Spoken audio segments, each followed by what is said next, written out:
الحمد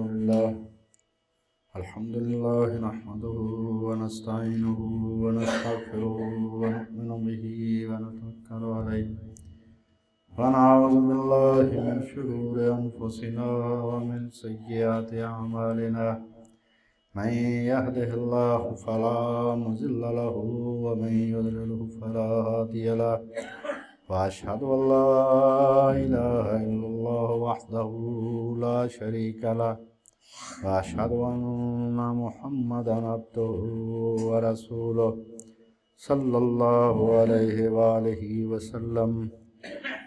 أعوذ بالله من الشيطان الرجيم. بسم الله الرحمن الرحيم. ومنهم أميون لا يعلمون الكتاب إلا أماني وإن هم إلا يظنون.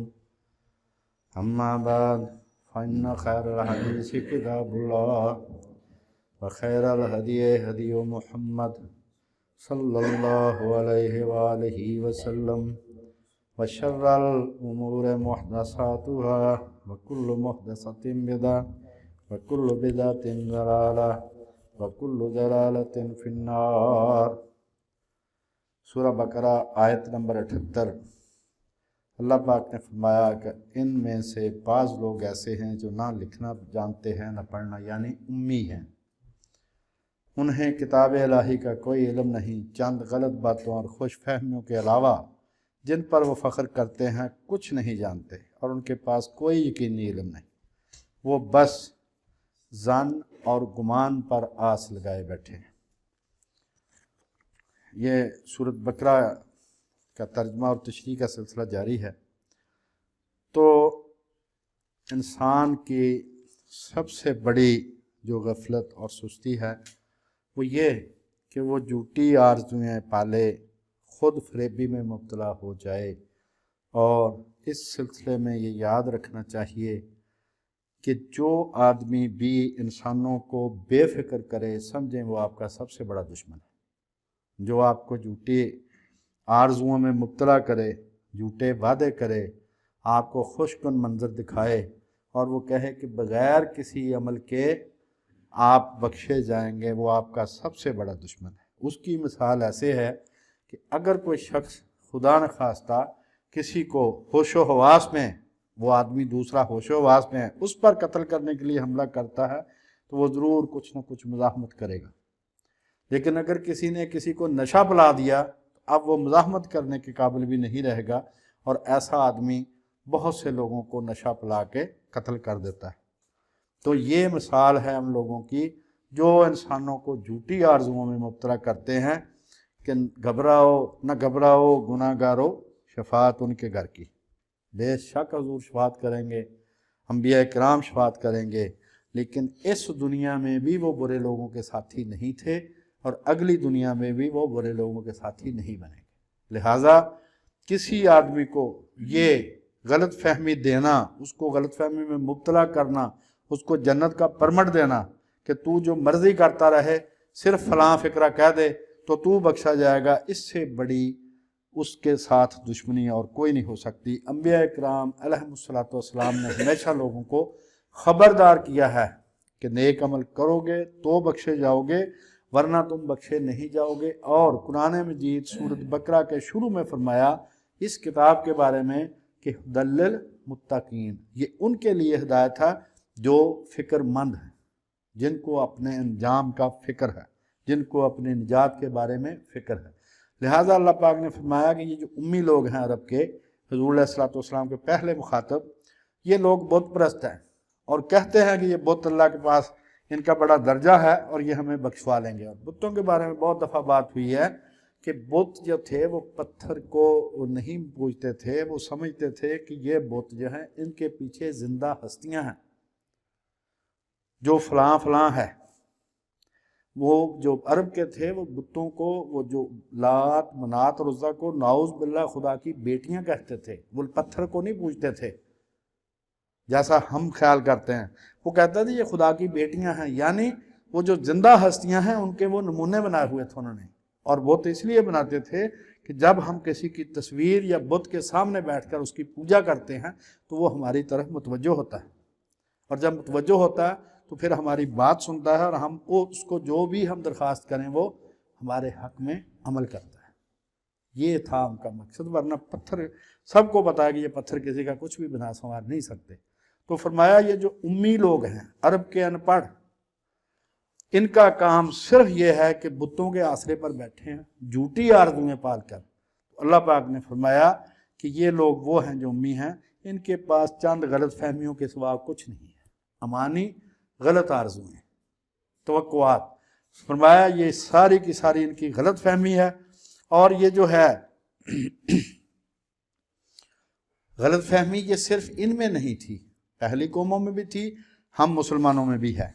عیسائی اور یہودیوں کے بارے میں سورہ مائدہ 18 نمبر آیت میں اللہ پاک نے فرمایا یہودی اور عیسائی کہتے ہیں کہ ہم اللہ کے بیٹے اور اس کے محبوب ہیں۔ اسی طرح یہ جو یہ بت پرست امی جو تھے عرب کے، ان کے بارے میں یہ سورہ نساء ہے، اس کی 123 نمبر آیت میں اللہ پاک نے فرمایا کہ یہ ذہن میں رکھنا، مسلمانوں کو بھی مخاطب کیا اور عربوں کو بھی اور اہل کتاب کو بھی، سب کو مخاطب کر کے فرمایا نجات نہ تو تمہاری آرزوؤں کے مطابق ہوگی، نہ اہل کتاب کی آرزوؤں کے مطابق ہوگی۔ کلیہ کیا ہے؟ جو شخص برے عمل کرے گا اسے اسی طرح کا بدلہ دیا جائے گا، اللہ اللہ اور خیر سے، اور وہ اللہ کے سوا کسی کو اپنا حمایتی اور مددگار نہیں پائے گا۔ تو یہ جو ہے نا کہ مسلمان یہ کہتے ہیں کہ ہم چونکہ یہ مان لے لہٰذا ہمیں جنت کا لائسنس مل گیا، یہ بھی بات غلط۔ عیسائی اور یہودی اگر یہ آرزو پالیں وہ بھی غلط، عرب کے مشرکین یہ آرزو پالیں کہ بت ہماری سفارش کر کے ہماری جان چھڑا دیں گے، یہ بھی غلط۔ فرمایا جو برا کام کرے گا اس کو اس کا بدلہ ملے گا، یعنی اس کی سزا ملے گی۔ اور یہ جو ہے غلط فہمی پرانے لوگوں سے چلی آ رہی ہے، سورہ مائدہ 18 نمبر آیت میں اللہ پاک نے فرمایا کہ یہودی اور عیسائی کہتے ہیں کہ ہم اللہ کے بیٹے اور اس کے محبوب ہیں۔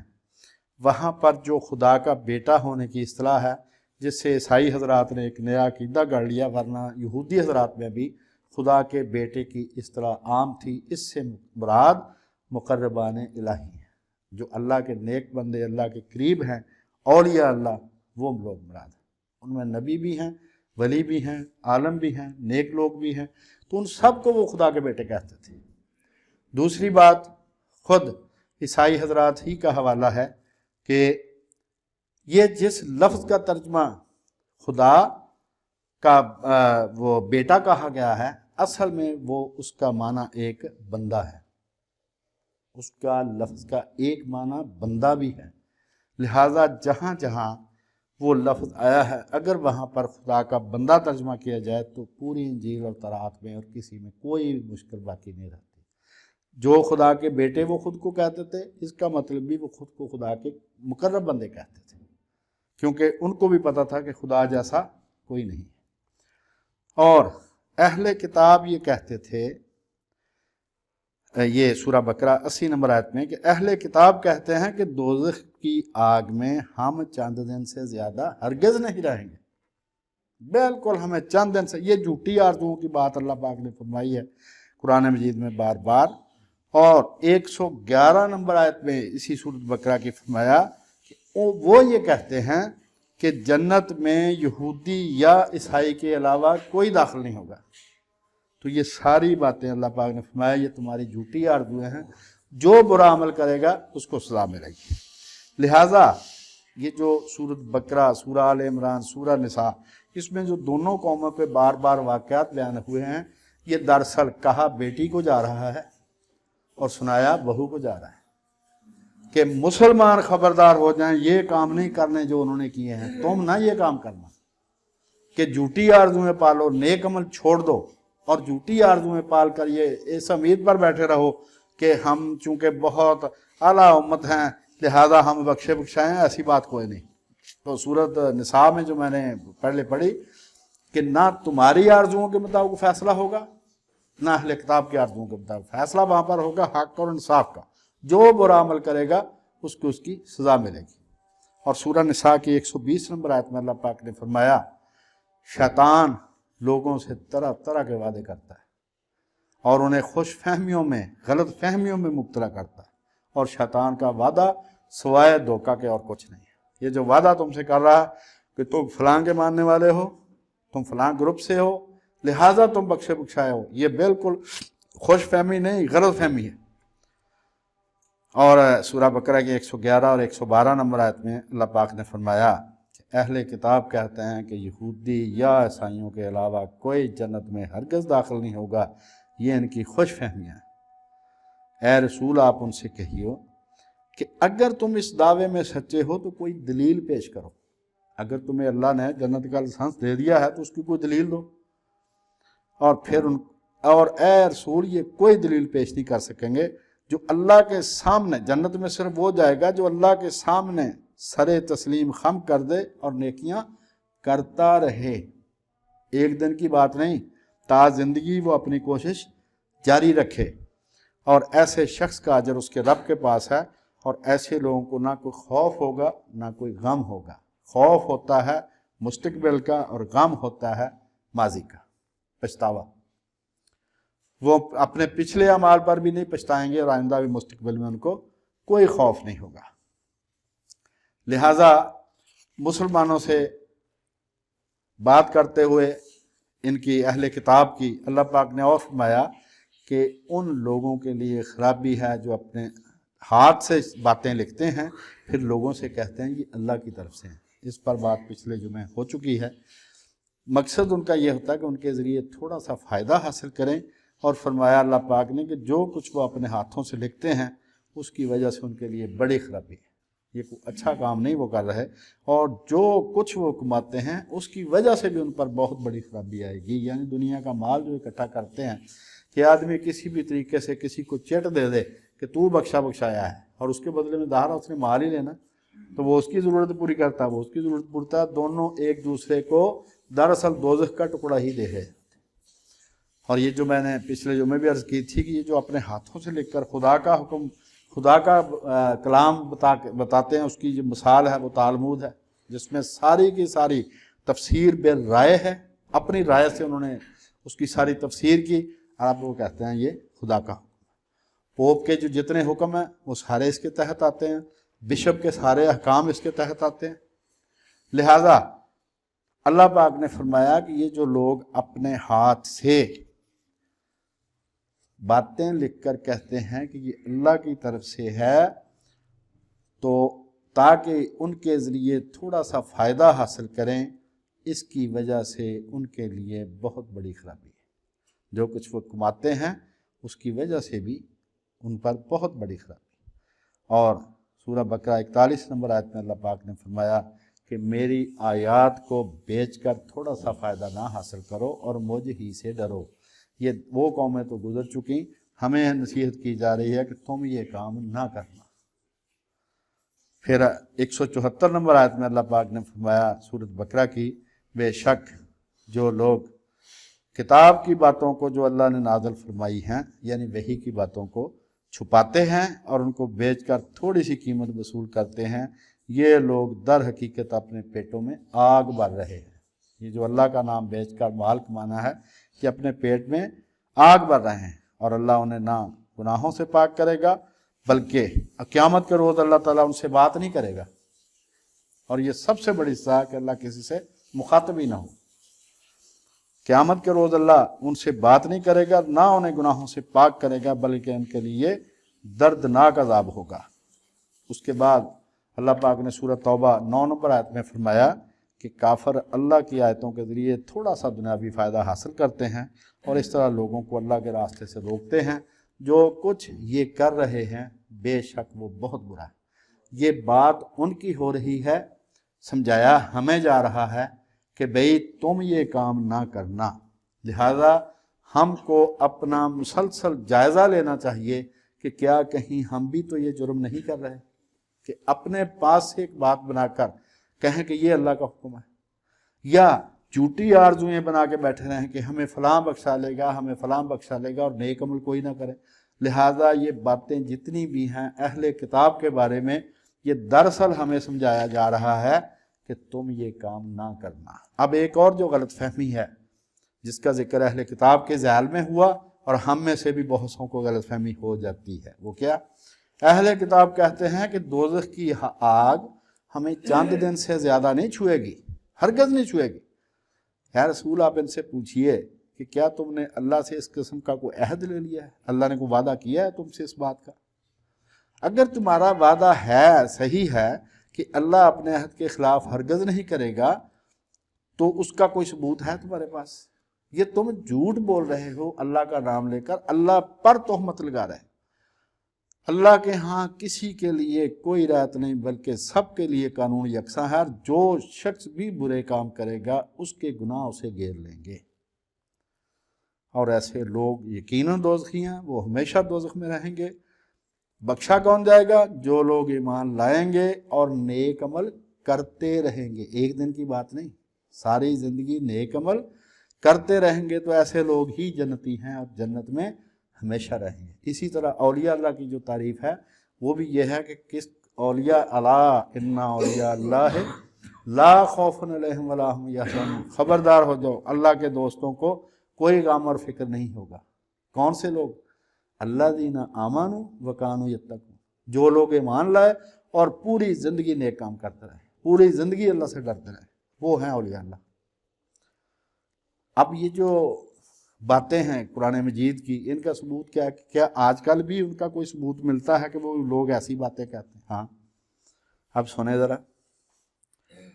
یہودی حضرات کا عقیدہ ایوری مین تالمود صفحہ ہے 381، اس میں انہوں نے لکھا ہے ہیئر آفٹر، قیامت، اگلا جہان، اس کے بارے میں لکھتے ہیں کہ اب کیسی کیسی جھوٹی آرزو ہیں کہ سیدنا ابراہیم علیہ السلام جہنم کے دروازے پر بیٹھے ہوں گے، اور جو لوگ اس طرف بھیجے جائیں گے ان کے ختنے چیک کریں گے، کیونکہ یہودی ختنہ کرواتے ہیں، ان کے ختنے چیک کریں گے اور کسی ختنہ شدہ یہودی کو دوزخ میں نہیں گرنے دیں گے جنہوں نے بے شمار گناہ کیے ہوں گے۔ اب دیکھیں کس طرح کے آدمی کو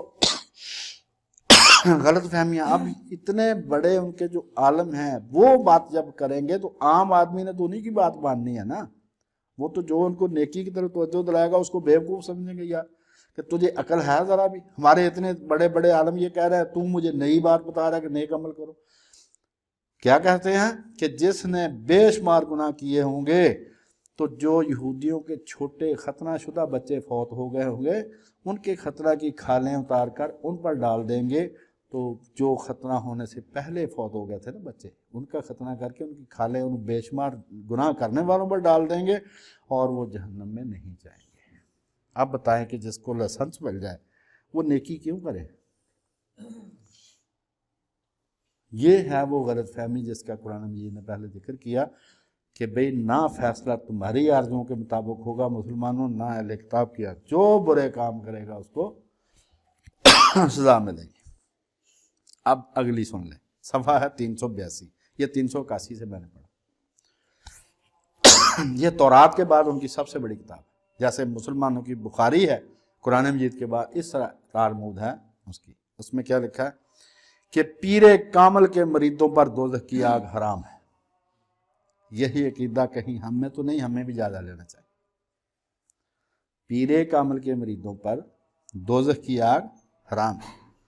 اور 382 صفحے پر وہ لکھتے ہیں، اور جوش انسائکلوپیڈیا، پہلے 480 پی ایچ ڈی افراد نے وہ 12 جلدیں لکھی تھیں، اب 680 افراد کے مقالے اس میں، اور سارے کے سارے پی ایچ ڈی، ایک ایک موضوع پر ایک ایک شاخ پر جس نے پی ایچ ڈی کیا ہے اس کے مقالے اس میں جمع ہیں۔ اس کو کہتے ہیں جیوش انسائکلوپیڈیا 1901 کا ایڈیشن۔ اس کی 5ویں جلد صفحہ ہے 583، مطلب معتبر لوگ ان کے یہ کہہ رہے ہیں۔ اور جو تالمود ہے اس کا صفحہ ہے ایوری مین تالمود کا 382، اس میں کیا ہے؟ جہنم کی آگ یہودی گناہ گاروں کو چھوتی بھی نہیں۔ آپ بھی میلاد کی محفلوں میں تشریف لے جائیں، نعت کی محفلوں میں تشریف لے جائیں، تو آپ کو یہی عقیدے ملیں گے۔ یہ کیا ہے؟ یہ غلط فہمی۔ جب آدمی کی جان نکلتی ہے سب سے بڑا عالم وہ اس وقت بن جاتا ہے۔ جو باتیں اس کو پتہ ہوتی ہیں وہ کسی کو پتہ نہیں ہوتی، بڑے سے بڑے عالم کو بھی وہ باتیں پتہ نہیں ہوتی، اس وقت اس کی آنکھ دراصل کھلتی ہے کہ جو مجھے بتایا گیا تھا وہ اس میں سے سچ کتنا تھا، اس میں سے جھوٹ کتنا تھا۔ کسی نبی نے کسی کو بے فکر نہیں کیا، انہوں نے متقی بننے کا کہا۔ متقی کس کو کہتے ہیں؟ جو فکر مند ہو، جس کو اپنی نجات کا فکر ہو، جس کو موت کے بعد کی زندگی کا فکر ہو۔ تو قرآن مجید کیا ہے؟ ہدی للمتقین، ان لوگوں کے لیے ہدایت جن کو فکر ہے کہ بھئی ہمارا کیا بنے گا۔ ایک اور فکرہ جو آپ نے اکثر پڑھا ہوگا اور بہت ہی اچھا فکرہ ہے، ہر آدمی کو یہ فکر ہے کہ میرے مرنے کے بعد میری اولاد کا کیا بنے گا۔ تو وہ کہتے ہیں یہ سوچو کہ تمہاری اولاد کے مرنے کے بعد تمہاری اولاد کا کیا بنے گا۔ بھئی آخر ان کو بھی تو موت آنی ہے، ان کی نجات کے لیے کوئی سوچا تم نے کہ ان کو کہیں سیدھے راستے پر لگا دو۔ اس نے کہا کہ حضرت ابراہیم ہمیں بچا لیں گے۔ جو بے انتہا یہودی گناہ گار ہوں گے، بہت زیادہ گناہ کرنے والے، ان پر ان بچوں کے ختنوں کی کھالیں ڈال دیں گے جن کے ختنے ہونے سے پہلے وہ بچے مر گئے، یعنی معصوم بچے جو فوت ہو گئے۔ اور پیر کامل، یعنی جو کامل علماء ہمارے ہوئے ہیں، ربائی جن کو کہتے ہیں، بڑے لوگ، ان کے جو مرید ہیں ان پر دوزخ کی آگ حرام ہے، اور جہنم کی آگ یہودی گناہ گاروں کو چھوتی تک نہیں، ٹچ بھی نہیں کرتی۔ یہی قرآن مجید نے فرمایا۔ اب رسول اللہ کے پاس تو یہ کتابیں نہیں تھیں، حضور علیہ السلام کو کیسے پتہ چلا؟ اللہ کے بتانے سے۔ اور اس کے بعد ایک اور ان کا عقیدہ ہے، وہ کہیں آگے آ جائے گا، وہ یہ ہے کہ نیک اگر بزرگوں میں سے نیک ہوئے تو وہ بعد والی اپنی نسل کو بخشوا لیں گے، اگر بعد والی نسل نیک ہوئی تو وہ اپنے بزرگوں کو بخشوا لیں گے۔ یہ بھی آپشن ہے۔ اور ایک اور آپشن ہے، وہ یہ کہ پورے قبیلے کے یا پوری قوم کی نیکیاں اکٹھی کی جائیں گی، سب پر برابر تقسیم کر کے سب کو بخش دیا جائے گا۔ تو بھائی قیامت کی ضرورت ہی کیا ہے؟ اگر اسی طرح پرمٹ ملتے ہیں تو اس کی ضرورت ہی کیا؟ پھر ٹھیک ہے، ویسے ہی بخش دیا جائے۔ اور ویسا ہی ایک عقیدہ اور ایک گروپ کا ہے، وہ کہتے ہیں کہ قیامت والے دن فلاں گروپ کے گناہ جو ہیں وہ فلاں گروپ کو دے دیے جائیں گے اور ان کی نیکیاں ان کو دے دی۔ اب جس کے پاس یہ لائسنس ہو وہ گناہ نہ کرے، وہ تو بزدل ہی ہوگا، کوئی یا نامرد ہوگا۔ یہ ہیں وہ جھوٹی آرزویں جن کے بارے میں اللہ پاک نے فرمایا کہ کان کھول کے سن لو، نہ تمہاری آرزوؤں کے مطابق فیصلہ ہوگا، نہ اہل کتاب کی آرزوؤں کے مطابق فیصلہ ہوگا۔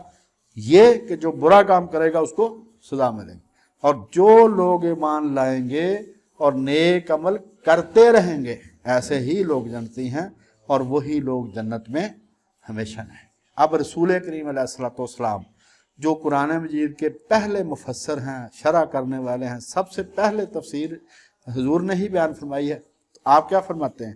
یہ صحیح مسلم ہے، کتاب الذکر ہے، باب فضل الاجتماع علی تلاوت القرآن، اس میں حدیث ہے۔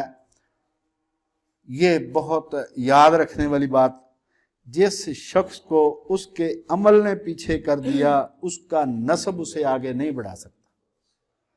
کوئی آدمی کسی خاندان سے ہو، اگر اس کے عمل برے ہیں تو اس خاندان کے ہونے کی وجہ سے وہ جنتی نہیں ہو سکتا۔ اور حضرت امام زین العابدین رضی اللہ تعالیٰ عنہ آپ کیا فرماتے ہیں؟ آپ فرماتے ہیں کان کھول کے سن لو، جو کلیہ قرآن مجید میں حضور علیہ السلام کی بیویوں کے لیے بیان ہوا ہے وہی حضرت فاطمہ کی اولاد کے لیے، یعنی حضور کی اولاد جو بھی ہوگی اس کے لیے وہی کلیہ ہے۔ وہ کیا؟ اگر نیکی کرو گے تو دگنا اجر ملے گا، کیونکہ تمہاری طرف دیکھ کے لوگوں نے نیکی کرنی شروع کر دینی۔ اگر برائی کرو گے تو تمہیں دگنا عذاب ہوگا، کیونکہ دوسروں نے تمہاری طرف دیکھ کے وہ کام شروع کر رہا ہے، یار اتنا بڑا خاندان یہ کام کر رہا تو ہمیں کیا۔ دوسرا آپ نے فرمایا حضرت امام علی رضا رضی اللہ تعالیٰ عنہ، ان کے بھائی تھے زید، اس نے مدینے میں شوقیہ ہی آگ لگا دی، لوگوں کے مکان جلا دیے۔ تو مامون نے چونکہ ان کو بنایا ہوا تھا ولی عہد، تو اس نے کہا جی چونکہ آپ کے بھائی کا مقدمہ ہے تو میں نہیں سنوں گا، آپ خود ہی فیصلہ فرمائیں۔ اس کا نام ہی زید النار ہے، آگ والا زید۔ تو اس نے جناب وہ آگ لگا دی شوقیہ، لوگوں کے گھر جلا دیے، لوگ مار دیے۔ تو حضرت امام کے سامنے جب وہ پیش ہوا بطور ملزم، تو آپ نے جو اس کو فرمایا یہ کان کھول کے سن لیں کلہم میرے سمیت، آپ نے فرمایا تجھ کو اس بات نے غلط فہمی میں ڈال دیا کہ تو فاطمہ کی اولاد میں سے ہے رضی اللہ تعالیٰ عنہ۔ یہ ذہن میں رکھنا کہ جنت کی گارنٹی صرف حسن اور حسین کو اور کسی کو نہیں ہے. فاطمہ کی اولاد میں سے جنت کی گارنٹی صرف حسن اور حسین کو ہے کہ وہ ہیں جنتی وہ نوجوانوں کے سردار، باقی کسی کو گارنٹی نہیں ہے. تجھے اس بات نے غلط فہمی میں ڈال دیا، تو نے لوگوں کو قتل کیے بے گناہ. تو بھائی یہ باتیں جو ہیں کہ غلط آرزویں یہ آدمی کو لے ڈوبتی ہیں، مختلف قسم کی ہوتی ہیں. ان میں سے ایک تو یہ کہ میں بھائی فلاں خاندان سے ہوں اور یہ خاندان کے جو بزرگ تھے وہ اللہ کے بڑے پیارے تھے، لہذا ہم بھی تو انہیں کی اولاد میں سے ہیں، خیر ہی خیر ہے. بالکل خیر نہیں ہے، کان پکڑوا لے گا جاتے ہی. دوسری بات کہ ہم چونکہ مسلمان ہیں، رسول اللہ کی امت ہیں، رسول اللہ اللہ کے سب سے پیارے ہیں، لہذا وہ ہمیں بخشا لیں گے. بھائی وہ اس دنیا میں بھی بروں کے ساتھی نہیں تھے. جو اولیاء اللہ تھے وہ اس دنیا میں بھی بروں کے ساتھی نہیں تھے. کیا تم نے ان کو رساگیر سمجھا ہوا ہے کہ وہ اگلے جہان یہ کام کریں گے جو انہوں نے اس جہان میں نہیں کیا؟ یہاں پر تو ان پر 100 قسم کے دباؤ ہو سکتے ہیں، خاندان کا دباؤ، برادری کا دباؤ، دوستی یاری کا دباؤ کہ سر مہربانی کریں. وہاں پر ان پر کوئی دباؤ نہیں ہوگا. یہاں نہیں وہ کسی کا برے کے ساتھی بنے تو اگلے جہان وہ بروں کے ساتھی بنیں گے. وہ رساگیر ہیں کیا؟ بالکل نہیں. تو اللہ پاک نے جو کان کھولے ہیں کہ فیصلہ نہ تمہاری غلط آرزوؤں کے مطابق ہوگا، جو جھوٹی امیدیں باندھ کے بیٹھو، نہ اہل کتاب کی آرزوؤں کا جو کہتے ہیں. کوئی کہتا ہے نجات یہودیوں میں ہے، کوئی کہتا ہے آپ نے صرف ایک فقرہ کہہ دیا تو آپ بخشے گئے. اللہ پاک نے فرمایا بالکل نہیں بخشے گا. جو آدمی ایمان لائیں گے، نیک عمل کرتے رہیں گے، صرف وہی جنت میں جائیں گے. اور یہ جو خاندانی فخر کا جو غلط فہمی ہے وہ رسول اللہ نے دور کر دی کہ جس شخص کو اس کے عمل نے پیچھے ڈال دیا، اس کو اس کا نسب، اس کا خاندان اس کو آگے نہیں کر سکتا، وہ پیچھے ہی رہے. تو اللہ تعالیٰ جو ہے سورہ طٰہٰ 74 تا 76 آیت، اس میں اللہ پاک نے فرمایا کہ جو شخص اپنے رب کے پاس اس حالت میں پہنچا کہ وہ دنیا میں گناہ کرتا رہا تھا، یعنی کام یہی تھا، تو اس کے لیے جہنم ہے جس میں اسے نہ موت آئے گی نہ زندہ رہے گا. اور جو شخص اپنے رب کے پاس اس حالت میں پہنچے گا کہ وہ مومن تھا اور اس نے دنیا میں نیک عمل کیے تھے، تو ایسے لوگوں کے بڑے بلند درجے ہوں گے، ہمیشہ رہنے والے باغات جن کے نیچے نہریں بہہ رہی ہوں ان میں وہ ہمیشہ رہیں گے. یہ اس شخص کی جزا ہے جو دنیا میں گناہوں سے بچا رہا. اللہ سے بڑھ کر سچا ہے کوئی نہیں، اور اللہ کی بات کو رپورٹ کرنے والے 2 راوی ہیں جن سے بڑا سکہ راوی اس کائنات میں نہیں ہوا. ایک سیدنا جبریل علیہ السلام اور ایک سیدنا رسول کریم علیہ السلام. اللہ سے بڑھ کر سچا کوئی نہیں، اور اس کی بات کو جو رپورٹ کر رہے ہیں یعنی قرآن مجید وہ بتا رہے ہیں سیدنا جبریل علیہ السلام، جن کے بارے میں اللہ نے گارنٹی دی ہے کہ وہ رسول امین ہیں، بات دیانتی نہیں کرتے، خیانت نہیں کرتے، جو کہا جائے اتری بات کرتے. اور رسول اللہ سے بڑھ کر تو سچا ہے کوئی نہیں. یہ 3 ہستیاں کہہ رہی ہیں کہ جو گناہ لے کے آیا اس کو سزا ملے گی، جو نیکی لے کے آیا اس کو جنت ملے گی. 2 ٹوک بات ہے، 2 حرفی بات ہے، تیسری آپشن اس میں ہے کوئی نہیں. اللہ تعالیٰ سے دعا ہے کہ اللہ پاک ہمیں ان باتوں پر عمل کرنے کی توفیق عطا فرمائے. سورہ الف لام میم سجدہ 1920 نمبر آیت ہے، جو لوگ ایمان لائے اور نیک عمل کرتے رہے ان کا ٹھکانہ باغات ہیں. یہ ان کی مہمانی ہوگی ان اعمال کی وجہ سے جو وہ کرتے رہے. جن لوگوں نے اللہ کی نافرمانی کی تو ان کا ٹھکانہ دوزخ ہے. جب کبھی وہ اس میں سے نکلنے کا ارادہ کریں گے تو اسی میں واپس لوٹا دیے جائیں گے اور ان سے کہا جائے گا کہ یہ ہے وہ جہنم کا عذاب جس کو تم جھٹلایا کرتے تھے، اب اس کا مزہ چکھو. اور جنت کے لیے فرمایا نزلہ. نزل کہتے ہیں کہ جب کوئی مہمان آئے تو اس کو آتے ہی امیجیٹلی جو تھوڑا بہت اس کی خدمت کی جاتی ہے اس کو کہتے ہیں نزل. تو فرمایا جنت بھی نزل ہوگا. اب اس کے بعد کیا کیا نعمتیں ملنی ہیں اس کا کسی کو نہیں پتا. تو اللہ تعالیٰ سے دعا ہے کہ ہمیں کسی بھی قسم کی غلط فہمی سے بچائے، نیک عمل کرنے کی توفیق عطا فرمائے، اور جو اللہ اور اس کے رسول کے وعدے ہیں ان کے مطابق اللہ پاک ہمیں اور پوری امت مسلمہ کو اپنے فضل اور کرم سے بخش دے. وما علینا الا البلاغ.